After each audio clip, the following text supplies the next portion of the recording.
Good afternoon, everyone. Well, there was a time when every Indo-Pacific conversation inevitably led to the Quad. Today, the conversation is a little different.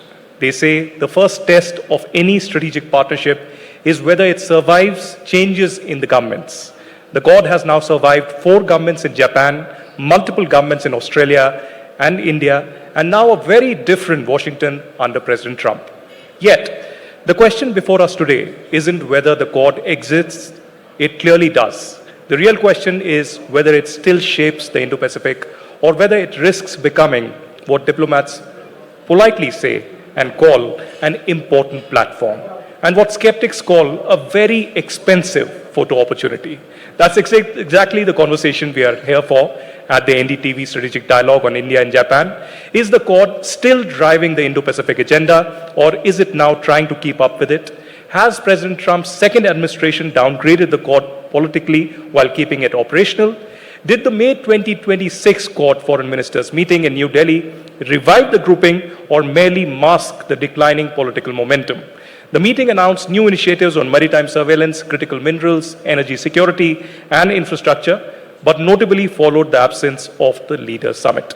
Can India and Japan now sustain the Quad if Washington's priorities become mere transactional? So, ladies and gentlemen, thank you very much for joining us here at the NDTV Strategic Dialogue on India and Japan. We have a wonderful panel here. We have a Japanologist out here, Ambassador Gurjeet Singh. We have a veteran on security affairs, Mr. Arvind Gupta, who's been the former Deputy National Security Advisor of India. And of course, we have Dr. Satoru Nagao, Senior Research Fellow at the Japan Forum for Strategic Studies and former Security Analyst with the Ministry of Foreign Affairs, Government of Japan.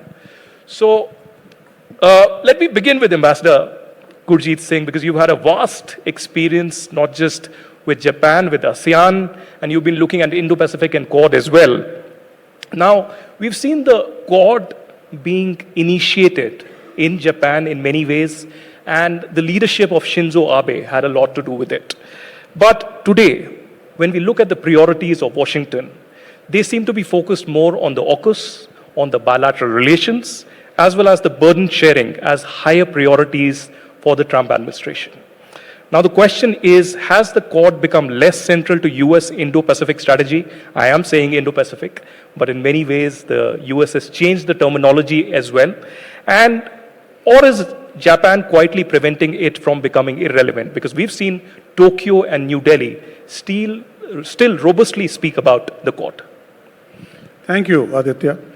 So if you look at the Indo-Pacific, I want to reverse what you said. Whenever you spoke about the Quad, you spoke about the Indo-Pacific. And now, whenever we speak of the Indo-Pacific, we speak about the Quad. So, at the two ends of the Indo-Pacific is India and Japan. So, come what may, whoever's interest rises or diminishes, this reality is not going away. India and Japan are committed to the Indo-Pacific. Now, whether they are left with the duo, triad, Quad, that is a matter of semantics. If you look at what the Quad countries are doing in this region, outside the strategic way, in functional ways that the moderator had just mentioned, all those things we are doing. So while we keep talking about China, China has an overall financial interest of about $35 billion in our region. The private interest of the Quad countries in the region is also $35 billion, but over which we have a $10 billion official development assistance, which makes all the difference. So the Quad is not irrelevant. Perhaps the attitude of some Quad members diminishes with interest depending on their thing. But even if you see the USA, and you mentioned the Rubio meeting and the first and the one, they are doing everything possible to keep the agenda rolling, even if they rename the Indo-Pacific Command or they don't want to do a summit. But I think real strategy does not only depend on a summit, it depends on effective implementation of your agenda. I think we need to look more over there. Thank you. All right, implementation is where you seem to focus here on. But Dr. Gupta, coming to you from the security standpoint, really, recently we saw Marco Rubio coming in here, and he was pointedly asked, not very far from here, at the Hyderabad House, about the relevance of the Quad. And he seems to suggest that the Trump administration still values Quad and the Indo-Pacific strategy still is very much robust as it was at Trump 1.0. But the question here is that India has always insisted that the Quad is not an alliance. They've said with increasing maritime coordination, technology cooperation, and supply chain initiatives, is India gradually accepting alliance-like outcomes without calling the Quad an alliance? And especially in the backdrop of the recent Trump and Xi Jinping meeting and the coinage of the term Indo-Pacific that came in the first administration of Trump that has been recently changed. What does this suggest with the changing dynamics? So, thank you very much Use the mic. Thank you very much for framing this question, whether Quad remains relevant. If you look at Quad's history, it has evolved. And naturally, all institutions evolve because the situations change, the geopolitical situations change. Today, if you look at the Indo-Pacific, or generally around the world, things are changing very rapidly. And to some extent, Trump is really, spearheading that change. To my mind, I think the term Indo-Pacific itself is now under question. The concept of Indo-Pacific is likely to change if what Trump called a G2, or a kind of an accommodation or understanding between China and US comes up, then I think all institutions in the Indo-Pacific region are going to change. Now, the Quad, of course, will also evolve. The Quad is not going to go away. It is very much there. And I think India has played a major role in shaping the Quad in a way that it is not seen as an alliance, though security component of cooperation still remains, whether you're talking about cyber security or critical minerals, energy, etc. But I think Quad also has to see that the way it has evolved, its agenda has expanded massively. But delivery, it's not commensurate with that. Now that is, I think, one big problem with Quad. You cannot really quarrel with the agenda, and I'm sure even in this last meeting that you talked about, they came up with some new ideas, like common picture, the maritime domain awareness, etc. These are extremely important elements for our cooperation. But where is the delivery? I think that is where the Quad is found missing. And if you look at Quad's various working groups and so on, one hardly knows what are they doing. And I think a critical point about Quad is that it is unable to put that kind of a money which is required, which China has done in BRI, etc. Right. If you are really competing with China, then you ought to be, and you have so many initiatives, whether it's in cyber, whether it's in critical minerals, whether it's in vaccines, whether it's in space, whether it's in fellowships, you name it and Quad has it. But there is very little, it is not backed by the kind of a... So Quad has become more like a talking shop in a way. And even that is now in danger because the summits have not taken place. Any institution is driven by the leaders. And during the earlier times when Biden was there were 3 summits, and that gave some kind of a shape to it. But this one, the last meeting was almost like a holding operation that keep the Quad going, and you added a few more agenda points, but nobody asked what has Quad delivered. So I think Quad will have to reimagine itself as it has done in the past, and we'll see how it goes forward. Well, certainly it will have to evolve and reimagine itself with the current circumstances, but let me get in Dr. Nagao, who's joining us live right now. Dr. Nagao, we are speaking to you on a day when the Japanese Prime Minister is here in New Delhi, and even as we speak, they've had bilateral talks and a joint statement taking the relationship to another level. But the big question here is about Tokyo's perspective in respect to Quad as well. Because one of the initiatives on Quad came in during Shinzo Abe's time on Quad. From Tokyo's perspective, what is today Quad's primary purpose? Deterring China, reducing dependence on China through geoeconomics, or simply managing strategic uncertainty created by changes in the US policy? And how do you see the road ahead when we speak on the Indo-Pacific strategy and Quad? Of course, China is important, but at the same time, we should not forget one important word of the Prime Minister Shinzo Abe in 2007 in the Indian Parliament. strong India is the best interest of Japan, he said. A strong Japan is the best interest for India. That's also, he said, but the important thing is strong India. That is the most important part of Quad. Most important part of his idea, the Quad and Indo-Pacific. Because we can imagine that without India, there is no Indo-Pacific, just the Pacific. So that's why he need to say Indo-Pacific because of India. Quad is not needed if there is no India. India is most important. Other three countries, Japan, US, Australia, they can talk easily because they are ally of the United States. But India, newcomer, that's why new concept, Quad, is needed. So all of these things indicate that India is the most important in this concept.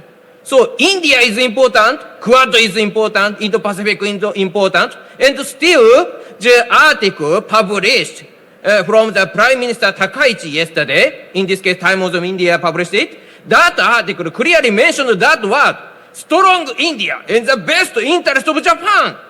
She said, she quoted this word. This means that view from Japan, India is important, very important. Priority of the Japan's policy is strong India. So that's why view from Japan, Quad and Indo-Pacific is also important. India is rising. India will be the superpower in the future. That's why Quad, Indo-Pacific, which is Japan's policy. That is answer to Japan's perception. Thank you very much. Well, Dr. Nagao, since I have to admit that has been one of the most passionate arguments that you've made from the Japanese side on India's participation, but also India's very critical role when it comes to Quad. So that makes me question about Trump's policy and the Trump administration's role at this point. President Trump's second term has clearly prioritized tariffs, bilateral deals, and burden sharing. If Washington becomes less invested politically in multilateral platforms, Mr. Nagao, like the Quad, should India invest more in making the Quad internationally and institutionally strong, or simply treat it as an instrument among the many other things that we have been talking about? Analysis, President Trump's policy. Indeed, President Trump's policy is very simple. What happened in India and what happened in Europe, there is a similarities. Because Europe, Trump said, European issue, like Ukraine issue, should be dealt with Europe because America is not a part of Europe. So that's why the US allies and partner must pay more for this and contribute this. Without contributing the American interest, America will not help. This is deal. This is equal deal.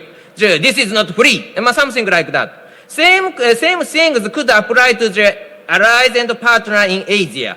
So in this case, which country contributes more for the American interest? The Americans start to check, and that country contributes a lot. In this case, America will support it. But that country hasn't contributed a lot. In this case, America's support is declined. Something like that is President Trump's way to deal, equal deal, they believe. That is the pattern. So that's why in this case, some doubt has happened. Indo-Pacific command changed to the Pacific command. Why? Because lip service is not exist, American want to say. So quadrilateral security dialogue, long version of the Quad, but now quadrilateral dialogue, they start to say, not security. Security was removed. And now in the War Secretary's Hegsel's speech in Shangri-La, he did not mention about Indo-Pacific instead of this Pacific. So why it has happened? Indeed, they want to complain about India's contribution to the American interest.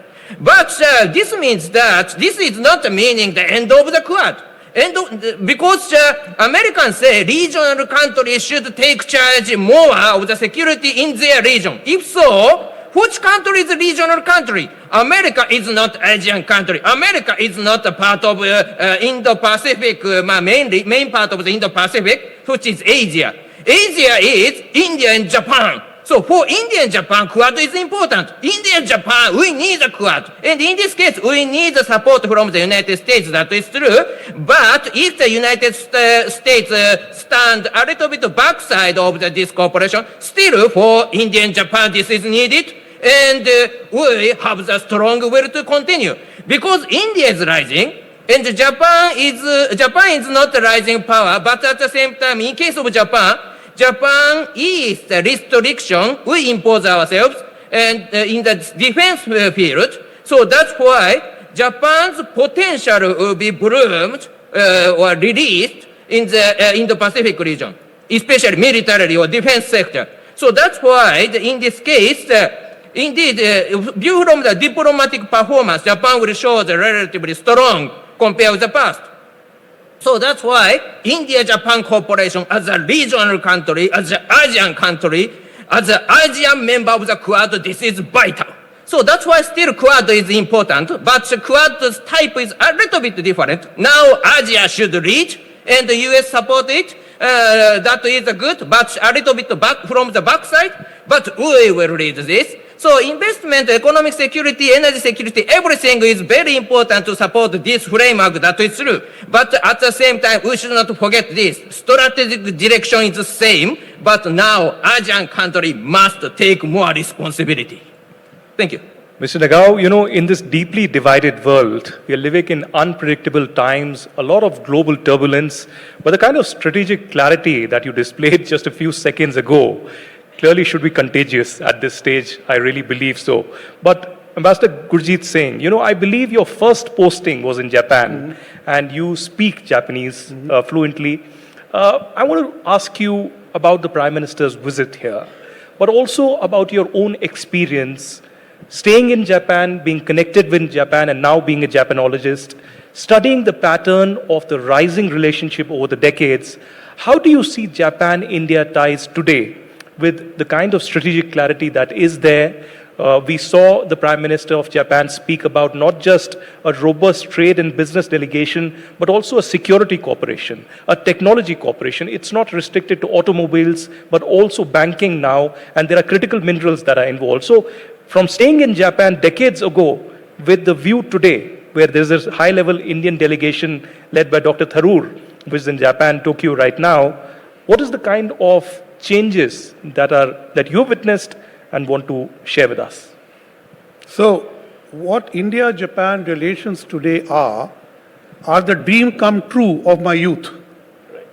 When we were in Japan the first time, do you know there were no direct dialing facilities to India? We were that remote. And the ambassador, I saw Nagma here, she can meet the Prime Minister. In those days, you could barely see a Director General in the Foreign Office. We were not on the picture of the Japanese. It took more than 2 decades for a Japanese PM to come to India. When PM Nakasone came in '84, I remember working on that visit, and it was, I think, now the PMs go exchange visits every year, and as you mentioned, now they talk critical minerals, they talk semiconductors. So we have gone beyond vehicles. So the agenda has ranged so much that from a cultural relationship, we are now a flourishing economic relationship and a really fast-growing security relationship. So this is a full Monty.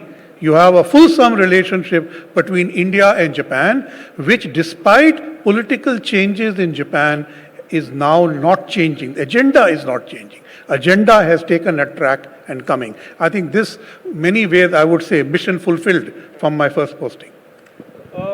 Mr. Gupta, where does Japan fit when we speak about overall diplomatic and security architecture of India in the present times with the kind of turbulence that we are facing? And we have a very clear policy of a strategic autonomy, but we have a very robust security cooperation with several countries. And I would presume that Japan is one of the topmost countries where we have a very, very important and critical partnership. Now, many have argued that Quad in particular does not need any dramatic summits to really take shape or give out a message or declarations, but measurable outcomes, which has been a stand for a very long time.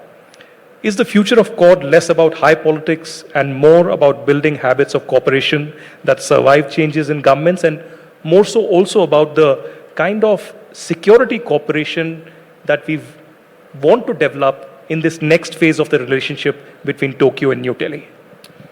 So I think we should look at India-Japan relations and the Indo-Pacific beyond Quad.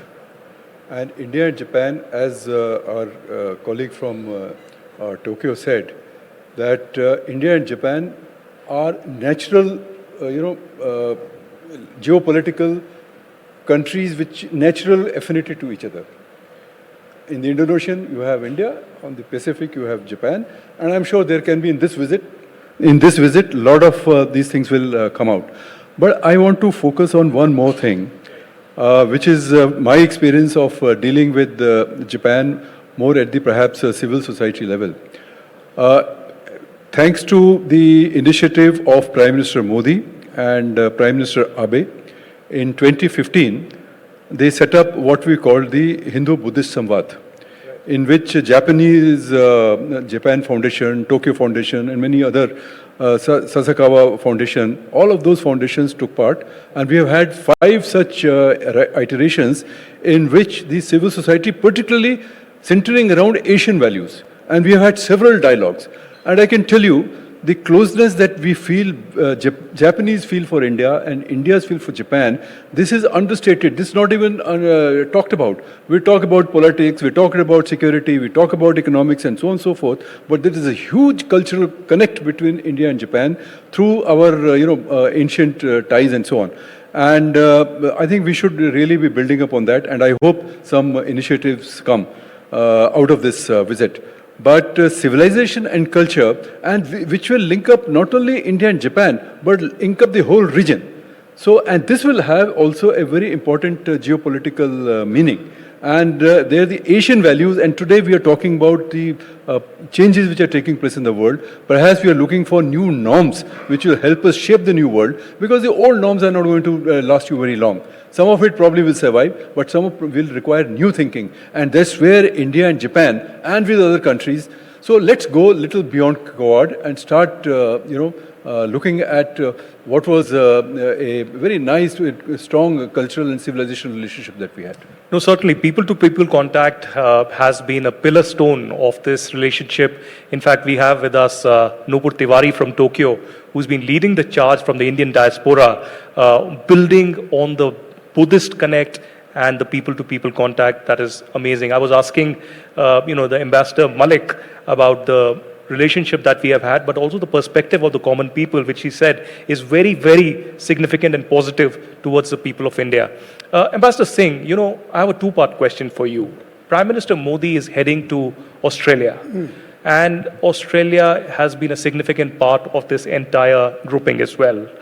Do you think this would be high on agenda, or do you think both these countries would be mindful of the fact that there has been a change in policy when it comes to the Trump administration, and this is certainly something, as Mr. Gupta said, we need to think beyond Quad also. And the second question is about the tariffs that have come in and the kind of reset that we are looking at now. We had Piyush Goyal earlier in the day here, and he spoke about the deal that could possibly happen, if not in the next few weeks, then in the next few months.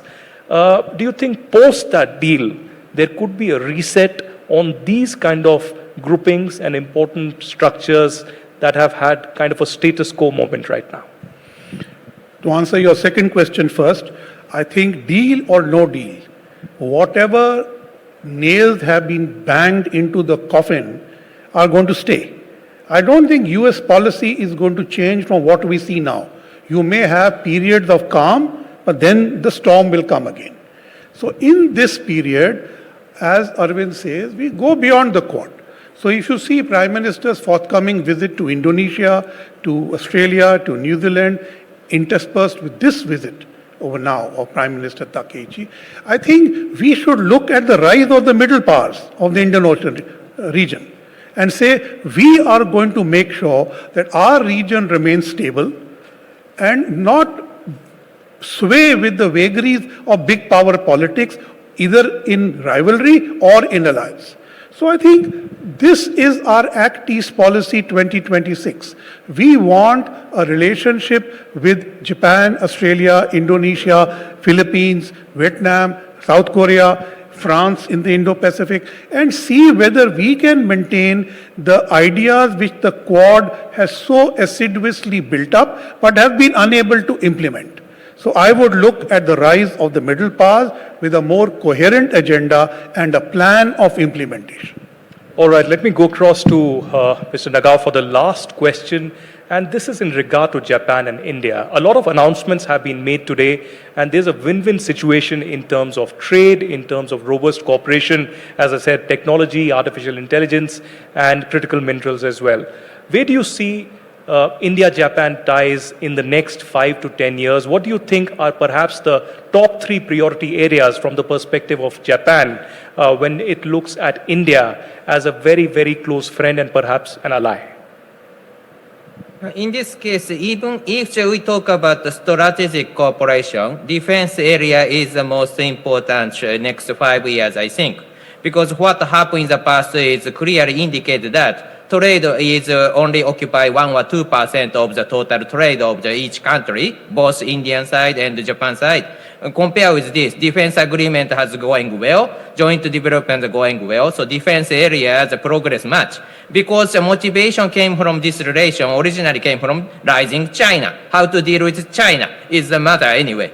And we continue to face this threat, China. So that's why how to deal with China is a matter anyway, and so defense cooperation will going well. But in this case, Japan has already removed the restriction. So variety of the option of the cooperation that Japan can prepare. And in this case, for example, the drone, joint development of drone will come, and with AI, that will happen, really happen.